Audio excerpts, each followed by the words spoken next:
So when I first agreed to do this talk, I was much earlier in the season, and I thought, what the hell am I going to talk about? Who's going to want to hear it? If you didn't follow the team this year, completely understand if you're not a baseball fan. I just want to point out a few things. At the end of May, we had a 19-31 record, one of the worst in baseball.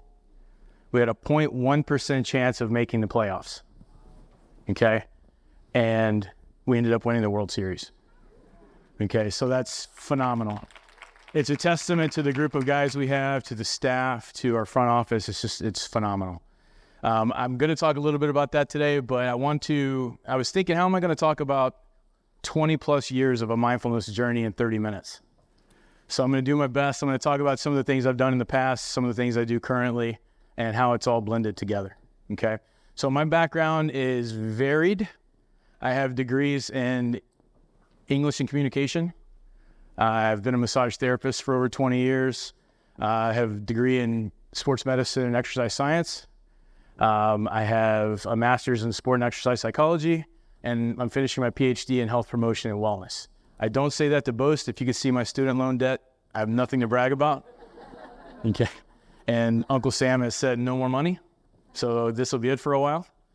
But unknowingly, in that pursuit, I was forming this really intimate understanding of human performance, both inside and out. And when I was working with the physical side, I started noticing that physical injury, physical adversity is usually the easier part to deal with. It's all the psychosocial stuff that you drag along with it that's harder to manage. So I wanted to go into more of the mental and emotional side of things. I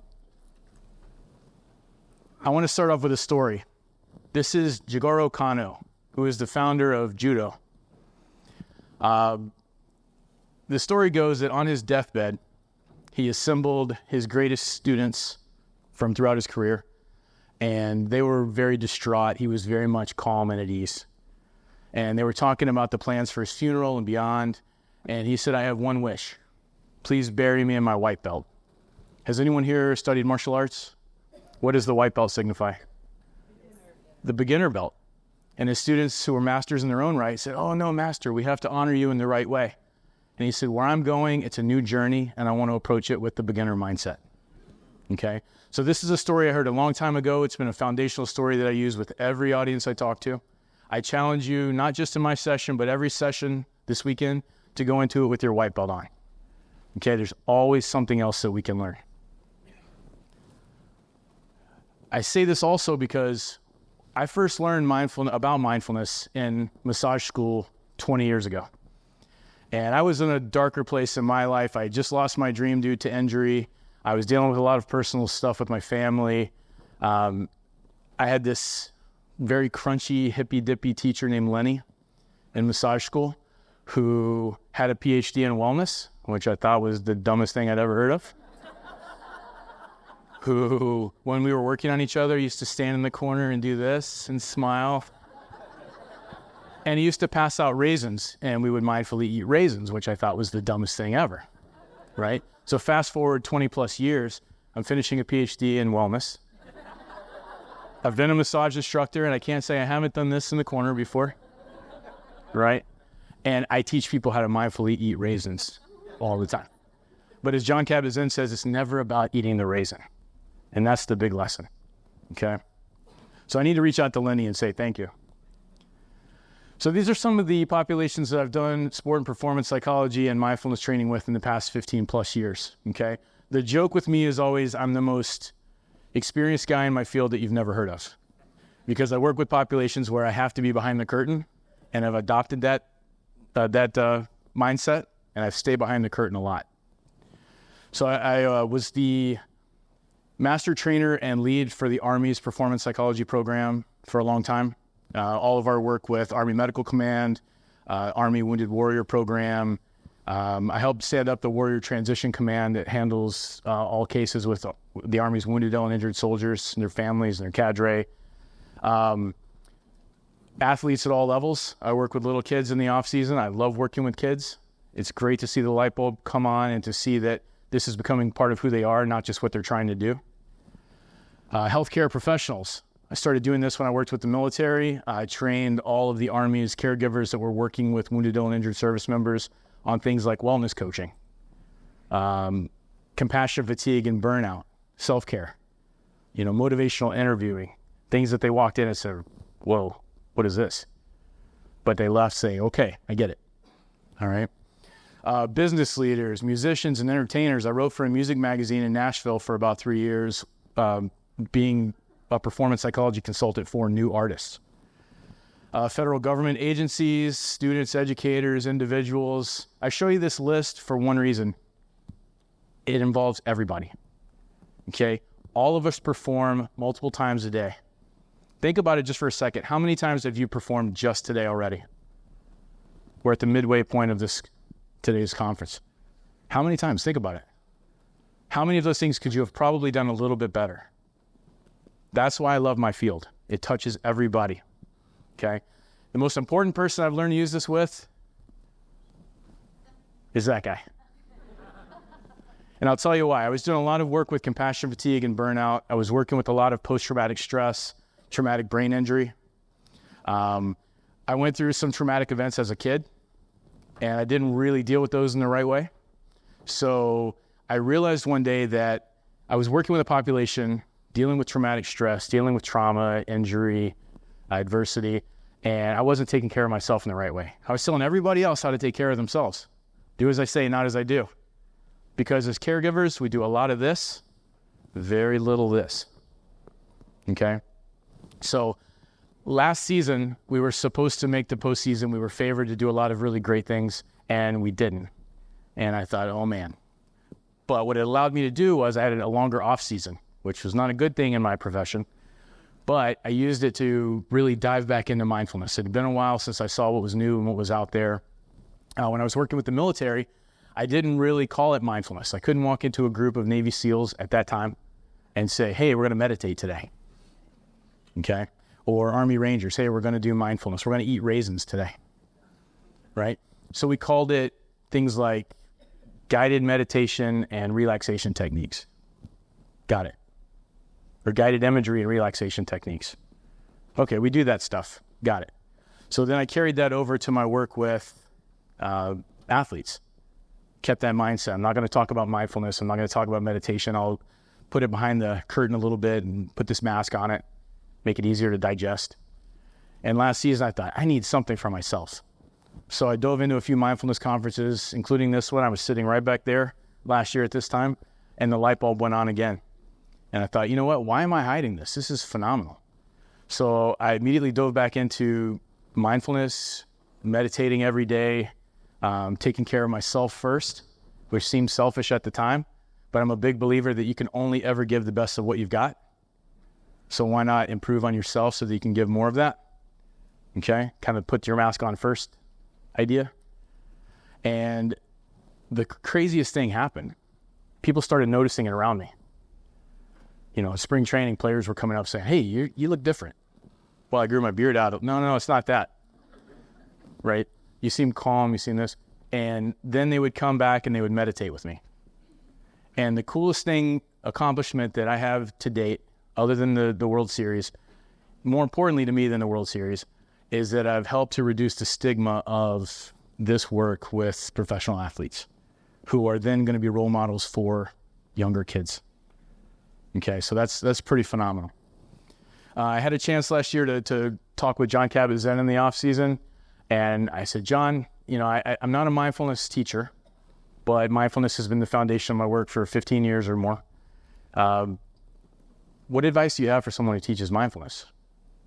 And he leaned in and said, don't. And he walked away. And I thought, well, what does that mean? So then I saw him later on and he came back up. He was smiling and he said, are you confused? I said, I am. He said, you don't teach mindfulness, you live it. And I realized that by me living it every day, those around me, those that I serve, were picking up on that, were living it as well. And it was more of a shared experience. It wasn't something I was telling them. It was something we were doing together. So I'm a big-time holistic wellness guy, okay? And I love this quote, life is not merely to be alive, but to be well. Marshall said that, the Latin poet, a very long time ago. How many of us go through life just being alive? How many people do you know that you work with that are just trying to be alive? And sometimes life is tough. Sometimes being alive is all you can do that day. Okay? But really our work is centered around helping people thrive, to be well. I use a model of wellness, different domains in life. There's a bunch of them out there. World Health in the 1950s came up with the classic mind, body, spirit. We all know that one, right? My work with the military, I really did a deep dive into wellness models and domains. And I found models that had upwards of 30 and 40 domains and very intricate models. Okay. So what's right? Yes, they're all right. Whatever is right for you is the right answer. Okay. But this is the one that I use. Career, physical, emotional, social, family, intellectual, environmental, and it all kind of sits on the plate of spiritual. Now, that's a word that I sometimes get smacked for using, but I'm very unapologetic about using it. When I worked with the Army, we were trying to create the goal-setting program for all of the wounded warriors. And I worked with all of the Army OTs, PTs. I asked for goals that they had been setting with their wounded, ill, and injured soldiers. And I got great examples back. And a lot of these domains, the one that I didn't get any back in was spiritual, 0 from across the board. So me being me, I started reaching out and saying, hey, what's going on? I heard things like, well, I'm not comfortable talking about religion. That's the chaplain's domain. I don't want to offend anyone. Okay. So I started reaching out to spiritual wellness gurus from around the world, inquiring, trying to figure out what it really means. And it came down to 3 things. They all had the same message, worded differently, but the same message. Spiritual well-being is about values, it's about relationships, and it's about purpose. That's it. If you're religious, most major religions are grounded on those 3 things. If you're not religious, how many of you have a set of values that you live by every day? Or you try to, right? How many of you have relationships that are important to you? How many of you have a purpose? Did anyone wake up today, show of hands, anyone wake up today and say, I hope I suck as much as possible today? I hope I fail at everything I do. I don't really want to accomplish anything. It's kind of funny when I say that, but, everybody has a purpose. This is very vanilla yogurt, very easy speak, very easy to digest as a way to talk about spiritual well-being. Okay? And it's an important part. It's like this big colored pane in the stained glass window. And if you knock that out, the window's not complete. Okay? So it's easy to overlook, but it's really detrimental. So what is mental conditioning? I do not call it sports psychology, okay, because people sometimes struggle with the word psychology and they shy away. Nothing wrong with that at all. But mental conditioning, in my opinion, is a lot like strength and conditioning. A strength coach can help you build yourself up after something happens, but they also work with you proactively so that you don't break down. That's what I do, but on the inside, okay? So mental conditioning does not mean that there's something wrong with you clinically. If you come to see me, and the first year I was with the team, it reminded me a lot of 2007, 2008 with the Army. I'd walk in and everybody would stop talking. And everybody would look anywhere but at me, right? If you were seen talking to me, it was like, oh no, something's wrong. Okay. It doesn't mean I'm going to make you a superhero. Okay. It doesn't mean that you're going to see the shrink. It's not a Band-Aid or a quick fix. It's a process. It's not voodoo or any other religion, okay? And for anybody that understands that reference on the bottom middle, I do have a Joe Boo in my office as a joke, right? From the movie Major League. And it's not a magic pill. It's not something you can do once. It's kind of like going to the gym and doing one bicep curl and walking out and saying, I'm good. Or one sit-up, okay, and saying, I'm good, okay? It's a process. So my question to you, the biggest question I get asked, and I'll ask it to you, what is mental toughness? It's a great word that gets tossed around a lot, great phrase. Heard a lot of definitions. And I've worked with some of the most elite performers on the planet for a long time. Mental toughness is the foundation of the work I've done. What do you think? Throw stuff at me. Resilient. Focused. Lack of memory. Letting things go. Okay? What else? Right. What else? Get back up. perseverance, clarity. All of these things are right. All of these things fall under the moniker of mental toughness, okay? I have a very simple definition that I've come up with over all my years of working with these populations, okay? When everything around you is going really badly, take one step, okay? When everything around you is going really well, take one step. Because when things are going really well historically, we don't change anything. Why would we change? Things are good. But how long do things stay good? Okay? So if we're not moving, and sometimes it takes a while to get back up, to take that step. But you have to keep moving. Sometimes you have to step sideways to step forward. Sometimes you have to step backwards. Okay? But just keep moving. All of these mentally tough elite performers have that in common. Okay? So I'm going to show you a quick clip from the Super Bowl. And I apologize. I saw this and I freaked out and I rewound it and shot this video on my phone. And I had to shoot it 3 times because I was giggling and happy and giddy and everything else when they were saying it. And I kept messing up the video. Okay? So this is right after the Super Bowl last year. Tom Brady, whether you love him or hate him, depending on which team you follow, is the original GOAT. That's when that word started getting thrown around, greatest of all time. And he's a tremendous proponent of mindfulness as part of his game, performance psychology as part of his game, okay? So listen to what the announcers say directly after the confetti fell. Bring this to Tom Brady to cry at 41 to still do things, even when most of the game had stopped working. Describe what had to happen. About what happened today. Jared Goff was not present. You could see it. He got baffled and Todd Gurley wasn't running and he couldn't carry it. He was underthrown it. He just got behind the whole thing. To get to the line of scrimmage, you can see the data was just overwhelming. And the one thing about Tom Brady, he is always present. He's never not been. And in the biggest games, it seems like he's even more present. So no matter what happens, you knew that if they did not score some points, Tom Brady would figure it out. And he did it. And that's when, just everybody in the world knows that Tom Brady's going to figure that out. It's amazing, right? For the NFL announcers to say that, I thought that was huge because I don't think that would have been said 5 years ago. Okay?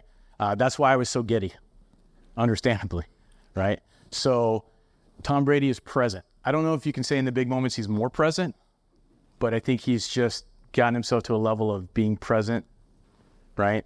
And maybe he's present, but everybody else around him has their hair on fire and running around like crazy in the bigger moments. Because when he gets to the Super Bowl, Tom Brady doesn't become 10 feet tall or become faster or throw the ball more accurately. He's the same guy, right? He's consistent, which was a huge word in my field, consistent, okay? Mindfulness is a big piece of that. So a lot of these athletes that I work with and these elite performers, I started using this with the military actually. They have this personal philosophy of excellence. And I'm going to challenge you to create your own at the end of the session. But your personal philosophy of excellence matters. It's based on a few realities. The thought-performance relationship. When we have a thought, how does it affect us chemically? We release those chemicals that become emotions. We talked about the perception of emotion this morning. That was a tremendous talk. That impacts our physiology, which has an impact on our performance. And then whatever happens at the end of that performance filters back into our thinking going into the next performance. Okay? The reality of human performance is that we do it all the time and we could always do it better. The reality of human nature, there are a few things that make us great as humans, and there are a few realities of human nature that are horrible. I'll give you an example. How many of you are procrastinators? All right. I'm going to line up afterwards, get behind me because I am your leader. Right? Welcome. You know what our battle cry is? Procrastinators unite tomorrow. Right. Okay? So we have some very important things that make us great as a species. We have some very horrible things that are part of the reality of being who we are. Okay? And understanding that, and I'll talk about it a little bit more in a bit, understanding that is an important part of performing at your best. So why mental toughness matters. So I have this stock image.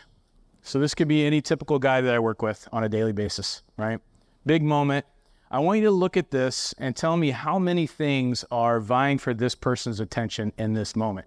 Now, just take away the pitch. The ball's coming, and the ball is trying to move his eyes in and out, up and down. The velocity could change, the spin could change, the movement of the ball can change, and you have like 100th of a second to decide what it is and if you're going to swing or not. Let's take that out of the picture, okay? Because that's the target. That's the one most relevant thing. But what else do you see that is fighting for his attention? 35,000 people judging everything that he's doing, good or bad. The Jumbotron. Oh, I do so much work about the Jumbotron, right? What does a high school baseball field scoreboard look like? Does anybody know? Very simple, right? Innings, strikes, balls, outs, score. That's it, right? This thing at all the stadiums we play in, bells, whistles, graphics, animations, it lets you know everything. Imagine for a second, every time you go into any performance in your day, your failures are 60 feet tall in front of you while you're doing it. Just imagine that for a second. That's baseball. Every time you get up to the plate, you're seeing what you've done that day. You see your batting average, which is an aggregate score of all your failures, okay? And it's not unknown that baseball is a game of failure. That's why I love it so much. It makes it the closest sport to life. Okay? The greatest hitter of all time, Ted Williams, finished one season with a .406 batting average. That means he failed 6 times out of every 10 at-bats. And he's the greatest of all time. Okay? So people ask me all the time, what's the difference between a major leaguer and a minor leaguer? And they wait for some huge, big, prophetic answer. My answer is always their relationship with failure. That's it. Okay? Big leaguers have to have an intimate relationship with failure. They have to know how to process it, how to learn from it, how to keep moving. Remember what I said when things are going wrong? Take that step. Okay? What else do you see? The weather. The guys on front of him. Baseball is the only game where the defense has the ball. Okay? What else? Oh, wait, what's behind this guy? There's a catcher about 10 inches behind him trying to distract him. There's an umpire behind him, which if you ever watch baseball, especially this year, you saw a lot of challenges with that. Okay? I shouldn't say that. But every year, okay? Players and umpires. So this is a peek into what one of the guys I work with every day might go through in any given moment of their professional career. Now, what if you had to get up and do what I'm doing right now in front of 35,000 people who are booing you, who are wearing the jersey of the speaker that you're speaking against? There's a whole dugout of that speaker's team on the side razzing you and giving you a hard time. But you're meant to focus on that pitch, okay? This is why awareness, why being present, why being in the moment and mindful is so important with what I do. So I wanted to put together some lessons I've learned in all my work with elite performers. The first is be the turtle. When I was a kid, my family is, my mom's side of the family is Cherokee. Okay, back to the beard. I know you can tell by looking at the beard, right? But growing up in Kentucky, where I'm from, it was a big part of the heritage. And when I was in high school, I met a lady who was Cherokee as well, owned a Native American store. I used to go hang out there, learn about my culture. And there was a gathering of elders one time. This is in Florida after I moved to Florida. And I was young, I was excitable. One of the guys said, "Hey, what do you want to be when you grow up?" And I was bouncing around telling him what I wanted to do and all these big plans I had. And he put his hand on my shoulder and said, "Son, be the turtle." And he walked away. And I remember thinking, what the heck does that mean? And later on I went up and I said, "What did you mean?" And he said, "When a turtle makes a journey, it travels slow enough that it can tell people where it's been." Okay? It's about the journey. It's about every step of the journey. It's important to know where you want to go. It's crucial to know where you want to go. But the only way you get there is with this step. And now this step. Okay? And we want to get there so fast. Okay? But we have to focus on right now in order to be our best for the next step and the next step. Okay? Learn from the past and then let it go. It's over.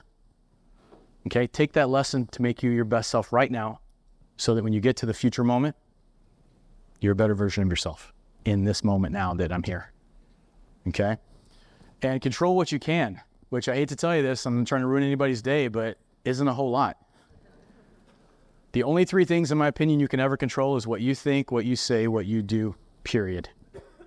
Okay? How many things in a day do you worry about or become anxious about that isn't one of those three? A lot. But the beauty of that is if you can't control it, you can always control your reaction to it. Okay? The Tao of Popeye. Big Popeye fan. I almost wore Popeye socks today.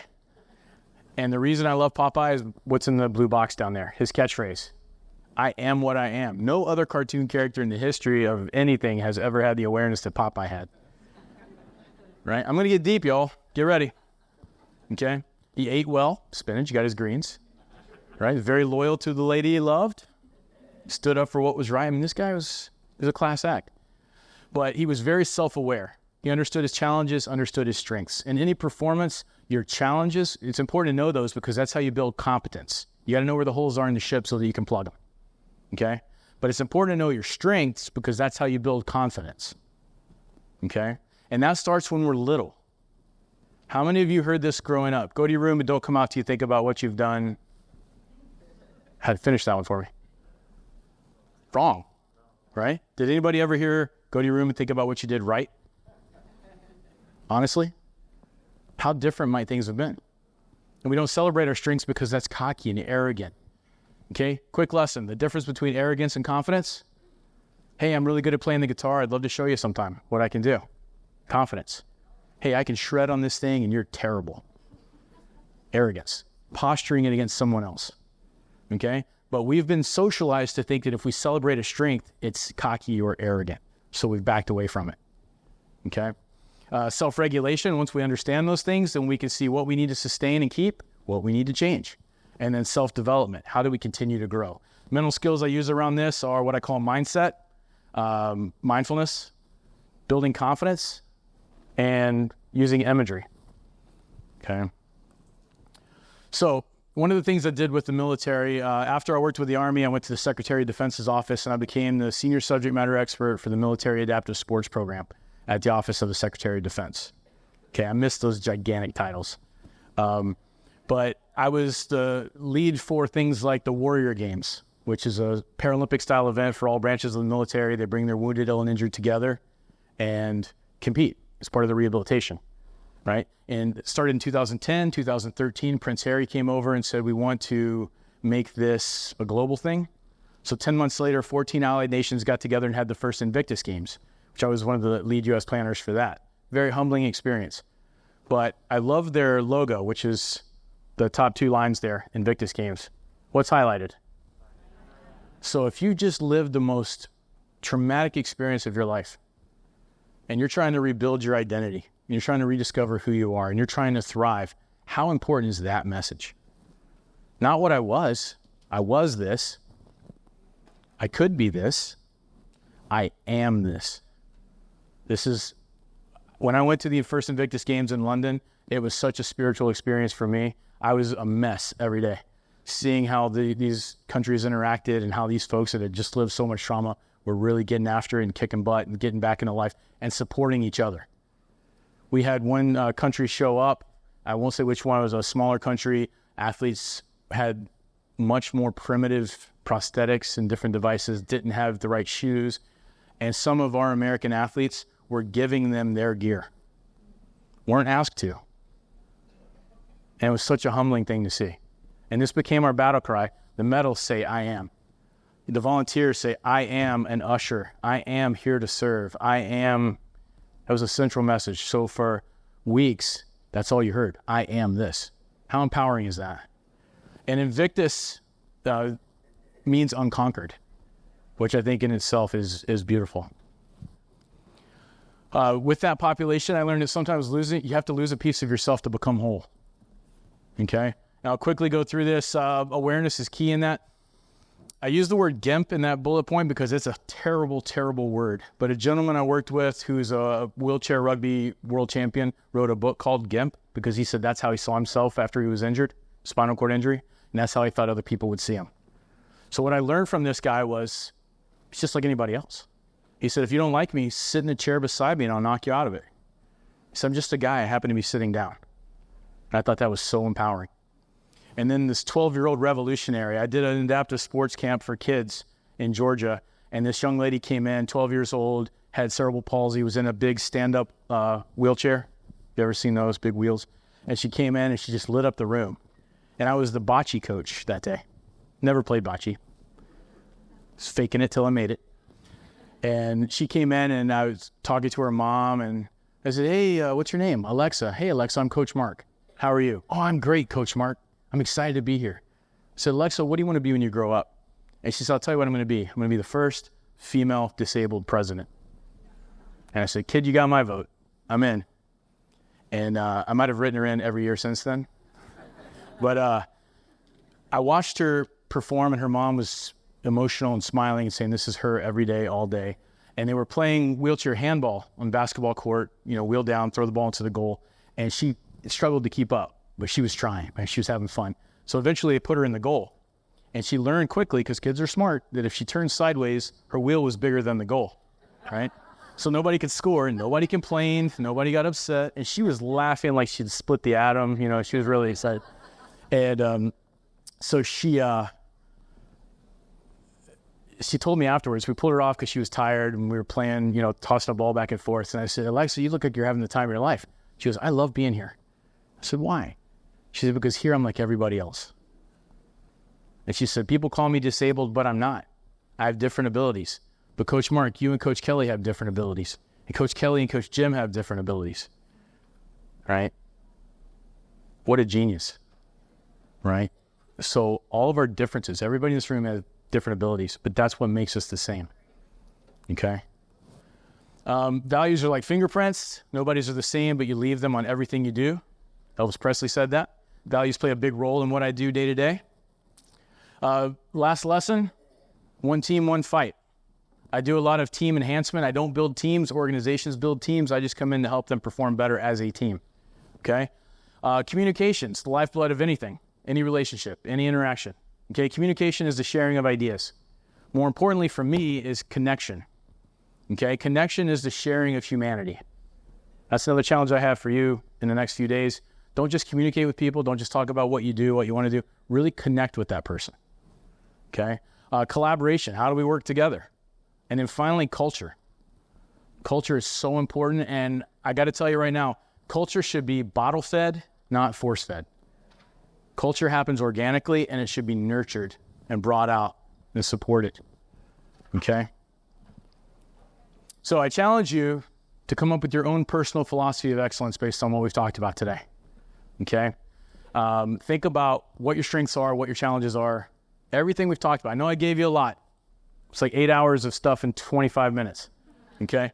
But really think about it. I'm doing a workshop next. So if you want to come talk more there, I can talk your ear off about this stuff. I'll be around for 2 days. Grab me. Okay?